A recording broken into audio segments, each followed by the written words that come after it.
Dans ce monde où tout va vite, où tout s'achète, tout se vend, une question demeure. Qu'est-ce que croire?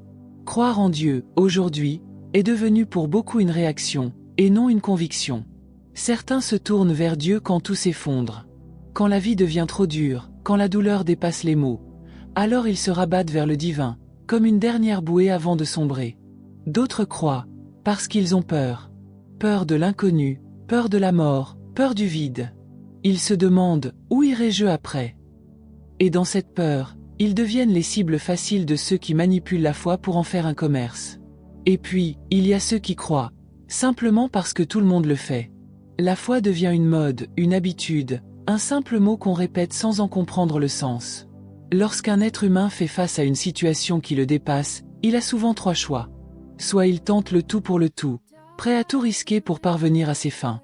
Soit il se berce d'illusions, pour se donner l'impression que tout va bien, même quand tout s'écroule. Soit il ignore, parce qu'il croit qu'en ne pensant pas au problème, il disparaîtra. Et cette logique, malheureusement, s'applique aussi à la foi.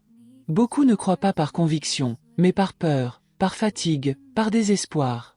La foi devient alors un refuge, un anesthésiant temporaire, une échappatoire au réel. Si l'on regarde bien, les régions où la foi semble la plus forte sont souvent celles où la misère est la plus présente, où la peur et la douleur règnent. Là où l'homme n'a plus rien, il se tourne vers le ciel, parce qu'il ne reste plus que cela. Mais alors, posons-nous cette question. Est-ce que croire, c'est vraiment croire, quand on croit pour fuir? Est-ce que la foi née du désespoir est une foi solide, ou une illusion pour apaiser nos souffrances? Croire ne devrait pas être un réflexe de peur, ni un moyen de se voiler la face. Croire, c'est choisir. Croire, c'est comprendre.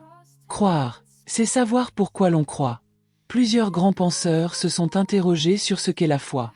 Blaise Pascal disait « Le cœur a ses raisons que la raison ne connaît point ».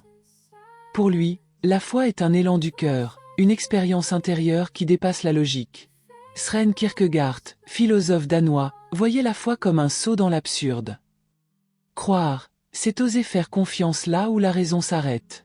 Paul Tillich, théologien du XXe siècle, disait « La foi, c'est la préoccupation ultime de l'homme. Autrement dit, c'est ce qui donne sens à notre existence, ce qui relie notre être à quelque chose de plus grand. » Saint Augustin, lui, écrivait « Crois pour comprendre, et comprends pour croire ». Il voyait la foi et la raison non comme des ennemis, mais comme deux alliés qui avancent ensemble.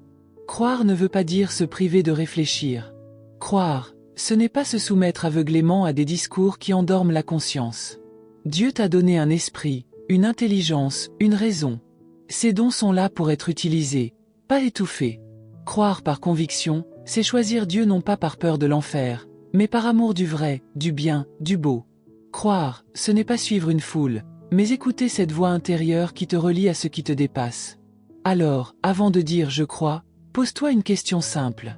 Pourquoi je crois? Est-ce pour me rassurer? Pour faire comme les autres? Ou parce que, au fond de moi, je sens que c'est juste, que c'est vrai? Se questionner n'est pas un péché. C'est au contraire la première étape d'une foi adulte, lucide, vivante. La foi ne doit pas nous endormir, elle doit nous éveiller. Et si, au bout de ce chemin de réflexion, tu découvres une foi plus claire, plus vraie, alors peut-être que tu commenceras vraiment à croire. Croire, mais croire vraiment. Ce n'est pas fuir la vie, c'est l'embrasser. Ce n'est pas ignorer la raison, c'est lui donner un sens plus haut. Alors, toi qui écoutes ces mots, es-tu sûr de croire vraiment?